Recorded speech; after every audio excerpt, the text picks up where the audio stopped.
Back dear students. तो यहाँ पर हम आज इसमें देखने वाले हैं एक जो हमारा सेल साइकिल और सेल डिवीज़न है, इसका एक थोड़ा सा हम ओवरव्यू टाइप देखने वाले हैं, थोड़ा सा यानी कि सारा का सारे जो डिटेल है उसको हम शॉर्ट में थोड़ा सा देखने वाले हैं कि किस तरीके से सेल साइकिल एक्चुअल में क्या काम है, सेल डिवीज़न कैसे होता है, सेल साइकिल और सेल डिवीज़न एक्चुअल में है क्या। कुछ बेसिक चीज़ें देखें हम। सबसे पहले आप बेसिक जाने कि एक सेल जो है वो डिवाइड क्यों होती है, क्या ज़रूरत पड़ती है, किसी भी सेल को डिवीज़न की क्यों ज़रूरत पड़ती है। देखो किसी भी सेल के अंदर क्या होता है, एक सेल जो है उसका मालिक क्या है, हम ये कहेंगे कि न्यूक्लियस जो है इसका सेंटर जो है, जिसमें न्यूक्लियस हम कह रहे हैं कि जो न्यूक्लियस है और ये हमारी एक सेल है मान लो। तो हमेशा क्या होता है जो आपका न्यूक्लियस है वो क्या कर सकता है, एक पर्टिकुलर स्पेस तक ही, जैसे आपने देखा है ना पुराने ज़माने में राजा महाराजा हुआ करते थे, आज भी कई देशों में ऐसा है जहाँ पर राजा इस तरीके से किंग जो होते हैं उनका हम ये कह सकते हैं कि राज चलता है। तो कोई भी किंग होता है वो क्या कर सकता है, उसके पास इतनी एक एबिलिटी होती है कि पर्टिकुलर इतने जगह तक क्या कर सकता है, कंट्रोल कर सकता है लोगों को। अगर ज़्यादा दूर तक रहेंगे तो ऐसे में क्या होंगे, लोग ज़्यादा विद्रोह करेंगे और उसके लिए हम ये कह सकते हैं कि उसके लिए ज़्यादा प्रॉब्लम्स खड़ी हो सकती है। तो क्या होता है, एक न्यूक्लियस जो होता है एक पर्टिकुलर हम ये कहेंगे कि एक फिक्स एरिया में क्या कर सकता है, अपने साइटोप्लाज्म को कंट्रोल करके रख सकता है। पर जब क्या होता जाता है कि अगर मान लो कि एक न्यूक्लियस है वो अब कंट्रोल नहीं कर पा रहा है साइटोप्लाज्म को, तो वो क्या करने लगता है, ज़रूरत ऐसे में पड़ती है कि वो क्या कर ले, न्यूक्लियस जो है उसको दो पार्ट में डिवाइड कर ले और अपनी सीमा को बांट ले, ताकि क्या हो जाए वो ऐसे में अच्छे से क्या कर पाए, सेल को कंट्रोल कर पाए न्यूक्लियस। तो ऐसे में क्या करता है, जब न्यूक्लियस, हम ये कहेंगे कि जब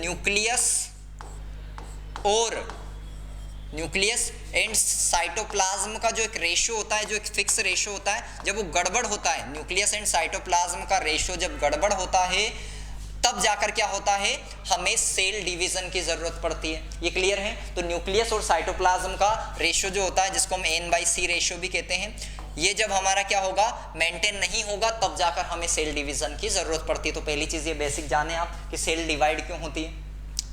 अगर हम सेल की बात करें तो एक सेल जो होती है उसमें ऐसा नहीं कि डायरेक्टली कोई भी सेल डिवाइड हो जाती है। कोई भी सेल जो होती है उसमें क्या होने लगता है, जैसे हम ह्यूमन की बात करें, हम ह्यूमन का एक एग्जांपल लें, तो हमारे अंदर कितनी सेल्स है, लगभग ट्रिलियंस में सेल है। ह्यूमन के अंदर लगभग कितनी है, ट्रिलियंस नंबर्स में सेल है। क्लियर। अब ये ट्रिलियंस नंबर्स में सेल जो होती है, ऐसा नहीं कि कभी भी डिवाइड होती है, हमारे अंदर हजारों यानी कि लाखों की संख्या में सेल्स जो होती है टाइम पे डिवाइड होती रहती है, और लाखों में हम ये कहते हैं कि फिर एक दिन में लाखों की संख्या में, हमारी लाखों से भी ज़्यादा की संख्या में हमारी सेल्स जो होती है लोग ना डिवाइड होती है, ध्यान रखना आपको। तो देखिए ऐसे में क्या होगा, अगर हम बात करें तो क्या होगा, किस तरीके से सेल डिवाइड होता है, यानी कि सेल्स डिवीज़न एक्चुअल में है क्या। सेल डिवीज़न की हम बात करें तो सेल डिवीज़न है क्या, यानी कि सेल का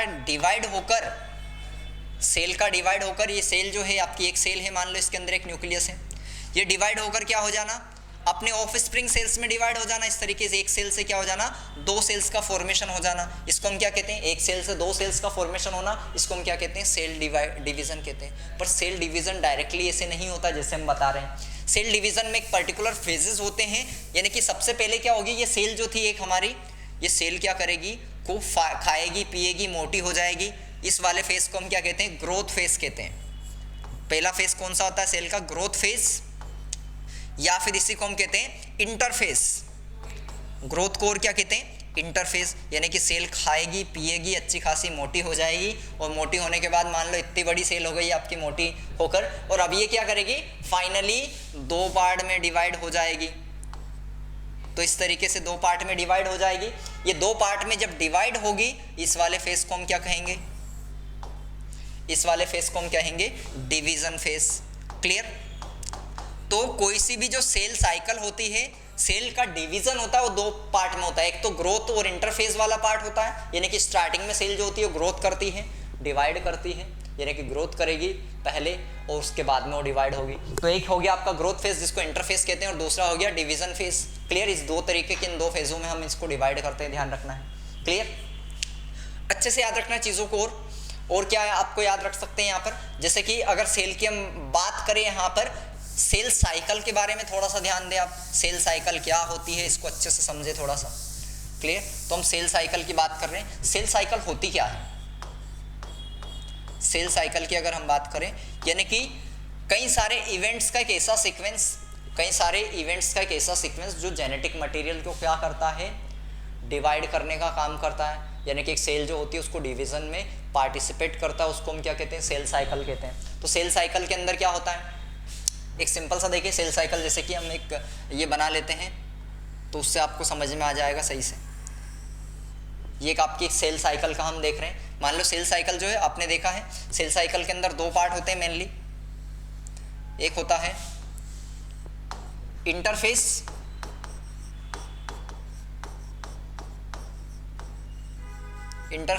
और दूसरा होता है एम फेस, जिसको हम डिवीजन फेस कह रहे हैं। दूसरा एम फेस, जिसको हम डिवीजन फेस कहते हैं। इंटरफेस के अंदर कितनी चीज़ें होती हैं, मेनली तीन पार्ट। एक तो G1 फेस, जिसको गैप 1 फेस कहते हैं, एक होता है S फेस, जिसको सिंथेसिस फेस कहते हैं, और एक होता है G2 फेस। क्लियर, ये तीन फेस होते हैं। एम फेस के अंदर क्या होता है, एम फेस जैसे माइटोसिस की अगर हम बात करें तो माइटोसिस के अंदर क्या होगा, एक तो आपका होता है कैरियोकाइनेसिस। कैरियोकाइनेसिस का मतलब होता है न्यूक्लियस का डिवीजन, तो कैरियोकाइनेसिस यानी कि न्यूक्लियस का डिवीजन। और दूसरा होता है साइटोकाइनेसिस। साइटोकाइनेसिस का मतलब होता है यहाँ पर साइटोप्लाज्म का डिवीजन। क्लियर, तो इन फेजेस के अंदर हम सेल साइकिल को डिवाइड करते हैं, तो एक इससे भी हम देख लेते हैं। तो ये मान लो आप यहाँ से यहाँ तक का पार्ट जो है, ये सबसे बड़ा फेज जो हम कहते हैं, मानते हैं, ये आपका है G1 फेज। उसके बाद उससे थोड़ा छोटा पार्ट जो होता है वो आपका होता है S फेज। उससे भी छोटा आपको थोड़ा दिखाई देगा, उसको हम कहेंगे। अभी हालांकि यहाँ पे डायग्राम में सही तरीके से रिप्रेजेंट यहाँ पे नहीं हो रहा है, तो आप इसको थोड़ा सा बिल्कुल जैसा आपने मान रखा है वैसा का वैसा ना माने इसको। क्लियर, ये हमने मान लिया कि ये एस फेज है। ठीक, ये एस फेज था आपका। ये आपका G2 फेज है। ठीक, ये G2 फेज है। और G2 के बाद यानी कि लगभग अकेला 50% के आसपास पार्ट ये है आपका। लगभग आपका 20 से 30% पार्ट ये है आपका। और लगभग हम ये मान लें कि जो 10 से 15% पार्ट वाला है ये आपका ये है। यानी कि ये बचा हुआ पार्ट केवल कितना है, ये केवल आपका 5% पार्ट है। तो एम फेज केवल 5% होता है। अब एम फेज के अंदर क्या क्या होगा, जो कैरियोकाइनेसिस वाला पार्ट है इसके अंदर कई सारे फेजेस होते हैं। जैसे कि पहला फेज होता है वो होता है प्रोफेज। तो पहला फेज कौन सा होगा, प्रोफेज होगा। दूसरा फेज जो होगा वो क्या होगा, मेटाफेज होगा। तो दूसरा फेज होगा आपका मेटाफेज। तीसरा फेज जो होगा ये आपका होगा एनाफेज। क्लियर, तो तीसरा फेज जो होता है वो एनाफेज होता है, और चौथा फेज जो होता है वो होता है आपका टीलोफेज। तो इस तरीके से एक सेल साइकिल के अंदर कितने फेज हो गए, 4। कैरियोकाइनेसिस के अंदर भी 4 हो गए, प्रोफेज, मेटाफेज, एनाफेज, एनाफेज और टीलोफेज, ये 4 पार्ट पाए जाते हैं, 4 फेजेस होते हैं, ध्यान रखना है। क्लियर, अच्छे से याद रख लेना है, सारी चीज़ें पूछी जाती है एग्जाम के अंदर। अब इसको थोड़ा सा सही तरीके से हम कर लेते हैं ताकि आपको रिप्रेजेंटेशन सही से समझ में आ जाए। अगर हम यहाँ पे एम फेज की बात करें तो एम फेज के अंदर क्या क्या आएगा, पहला तो आपका आएगा जिसको हम कहते हैं कैरियोकाइनेसिस वाला पार्ट। तो कैरियोकाइनेसिस में क्या क्या होगा, इसके बाद में प्रोफेज वाला होगा, फिर मेटाफेज होगा, फिर एनाफेज होगा, फिर टीलोफेज होगा, ये पार्ट होंगे। तो ये सारे के सारे आपके क्या हो गया, कैरियोकाइनेसिस वाला। और इसी के जस्ट बाद में होती है साइटोकाइनेसिस। कैरियोकाइनेसिस जैसे न्यूक्लियस का डिवीजन होता है तो उसके बाद में हो जाता है साइटोकाइनेसिस, यानी कि साइटोप्लाज्म का डिवीजन होना। क्लियर, आ गई इतनी चीज़ें समझ में, पूरी की पूरी चीज़ें समझ में आ गई। अभी शॉर्ट में हम देख रहे हैं यहाँ पर। अब थोड़ा सा देख लेते हैं हम एक्चुअल में इसका एक ओवरव्यू देख लेते हैं कि माइटोसिस मियोसिस दोनों चीज़ हम देख लेते हैं थोड़ा सा आगे समझ में यहाँ तक कि क्या होता है। यानी कि अगर आपसे डायरेक्टली सीक्वेंस पूछा जाता है तो कौन सा फेज, यहाँ पर एक G0 फेज भी होता है, यहाँ पर एक क्या होता है G0 फेज भी होता है। अगर सेल जो होता है वो डिवाइड नहीं होना चाहती है और टेम्पररी क्या होना चाहती है, अरेस्ट होना चाहती है एक फेज के अंदर, तो उसको हम क्या कहते हैं, G0 फेज कहते हैं। ओके, यानी कि सीक्वेंस क्या है सेल साइकिल का, G1 गैप 1 फेज से कहाँ जाएगा, S फेज, S के पास G2 फेज, G2 के पास M फेज। याद रख लेना, एग्जाम में पूछा गया है बार बार लगातार, तो इसका सीक्वेंस याद रखें। सबसे पहले G1 फेज होता है, फिर S फेज होता है, फिर G2 फेज होता है, फिर M फेज होता है। क्लियर, इस तरीके से आपको फेजेस का याद रखना है चीज़ें। और अब देखें थोड़ा सा हमारी जो सेल के अंदर माइटोसिस का काम क्या है और मियोसिस का काम क्या है, ये थोड़ा सा देख लें आप।